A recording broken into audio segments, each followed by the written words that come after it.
Welcome to this podcast. In this podcast, the topic is why we are consciously unconscious, why we are unable to get rid of this suffering, struggling life, why we are unable to get rid of all our sorrows, why we are unable to get rid of our daily conflicts, why we are not able to think right way, why our minds and physics have been conditioned. In this topic podcast, I'm going to give you the clear vision, the clear action, what everyone has to inspire, get into their deep insight. The hidden sleep behind our wakefulness. Today we explore a paradox that touches very aspect of human life. We are conscious, yet we live unconsciously. Awake, yet deeply asleep. Aware, yet unaware of our inner movement. We walk, talk, decide, react, argue, and achieve. But all of this happens within an inner fog. A fog created by conditioning, fear, memory, and habit. One of the greatest insights says, you may be awake with your eyes, but your mind walks in darkness. This episode is an invitation to step out of the darkness, to see the unconsciousness, layers shaping our life, and to awaken deliberately, fully, beautifully. In this episode, we have classified different of parts. Now in part 1, what does being consciously unconscious mean? Most humans live in a state where we function efficiently, we respond quickly, we think constantly, yet we rarely observe the thinker. We are present in the world but absent in ourselves. This unconsciousness appears in everyday movement. Driving without remembering the journey, reacting instantly in anger, repeating old habits despite promising change, feeling anxious without knowing why, seeking pleasure without understanding its consequences, following society's ideas without examining them. Life becomes mechanical, and the tragedy is that machine believes it is awake. As one ancient saying reminds us, the greatest illusion is to mistake movement for meaning. We are moving constantly, but is that movement conscious? The psychological roots of unconscious living is very complicated one. Number 1, the psychological roots of conscious living is conditioning. From our childhood, we inherit beliefs, fears, traditions, expectations, emotional wounds. They shape our choices without our permission. That's why a master once said, the chains we carry are not visible, but they direct our entire life. Number 2, habitual thinking. Thought becomes a loop. Past leads to thought, reaction, habit, and identity. We think the same thoughts, feel the same emotions, and repeat the same patterns. We call this me. but it is only the echo of our yesterday. Number three, fear. Fear blinds awareness.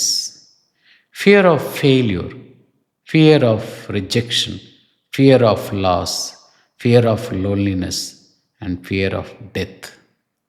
Fear pushes into unconscious living because to survive, the mind shuts down awareness. Number four, pleasure and escape. We run endlessly to entertainment, to work, to relationships, to substances, to achievement, to noises. Because silence feels dangerous. Yet silence is the only place where consciousness wakes up.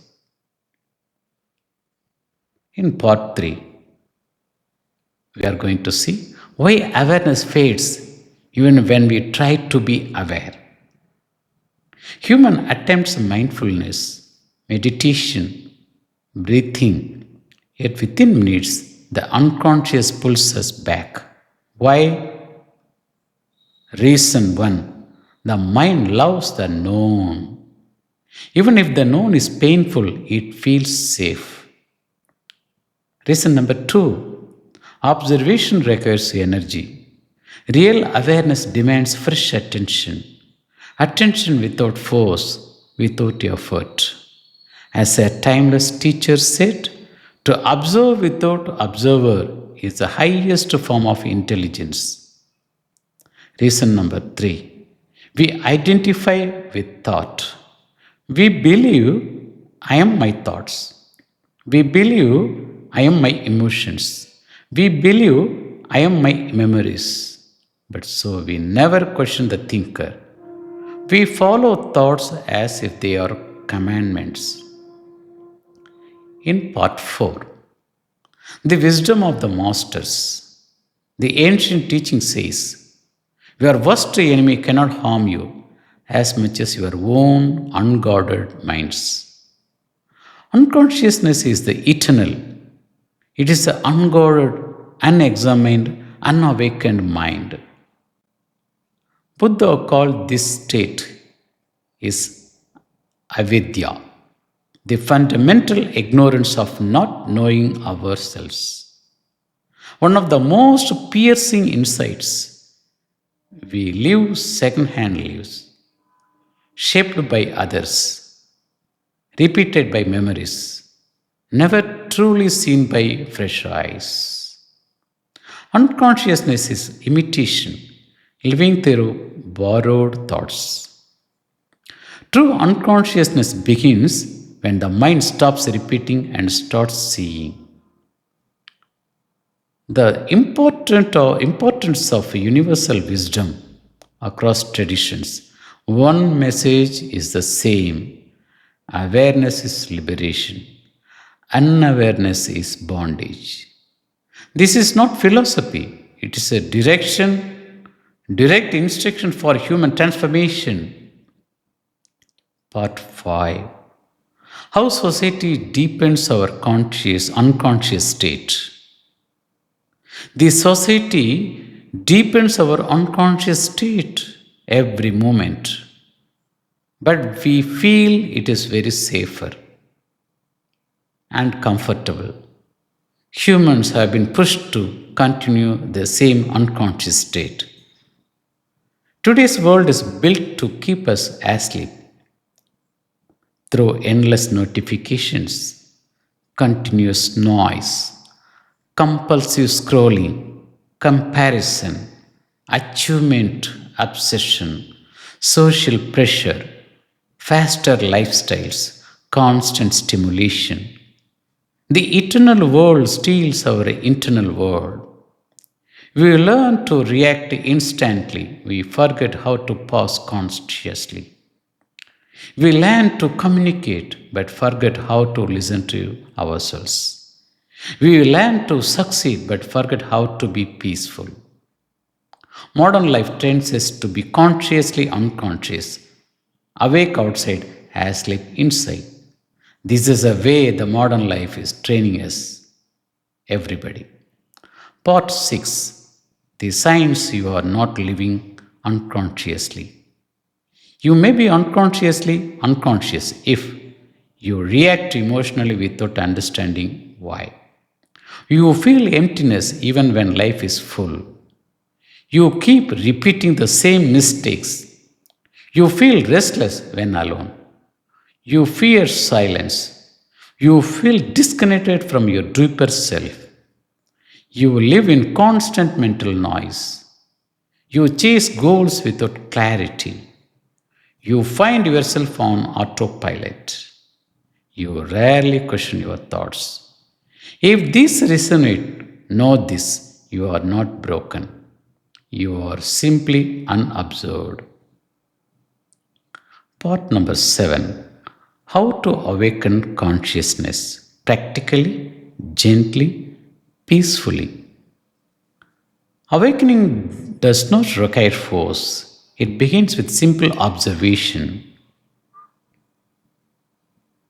In this awakening of our consciousness, point number 1: witness your thoughts, not controlling them, not fighting them, just watching.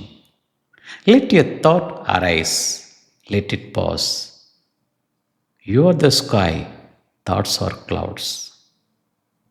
And point number 2: practice in quietness. Take 10 seconds of silence once an hour, just 10 seconds. These 10 seconds can change your life. Every hour, practice this technique. Only 10 seconds in silence every hour. Hereafter, you can see the tremendous changes in your life. Number 3, see without naming.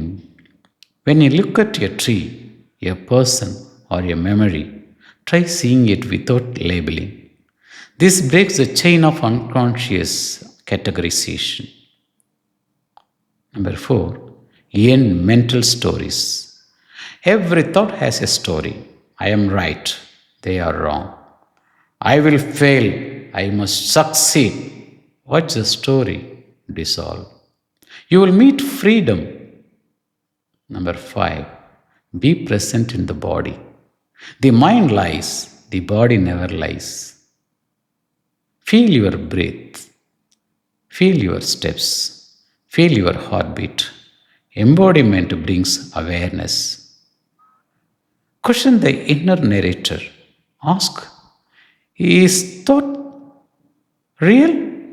Or is it a memory pretending to be truth? This single question can dismantle lifelong conditioning. Part number 8. The moment consciousness awakens. Awakening is not dramatic, it is gentle, soft, silent. It happens the moment you see, I am not my thoughts. I am the one who sees the thoughts. In that instant, unconsciousness breaks. A new life begins. You are no longer a prisoner of memory, no longer a victim of habit, no longer a shadow in your own life. You become the observer, clear, free, awake. As one profound teaching says, the lamp is not outside, the light is within. So I conclude this podcast. To reincarnate doesn't mean to die and be born again. It means to shed the psychological dead layers and be born fresh in this very moment. You can reincarnate every morning, every breath, every thought by awakening from unconsciousness. Unconsciousness living is the greatest burden. Awakened living is the greatest freedom. This episode is your invitation, your doorway, your beginning. Reincarnate now, awaken now, live consciously. Thank you for listening this podcast. Goodbye.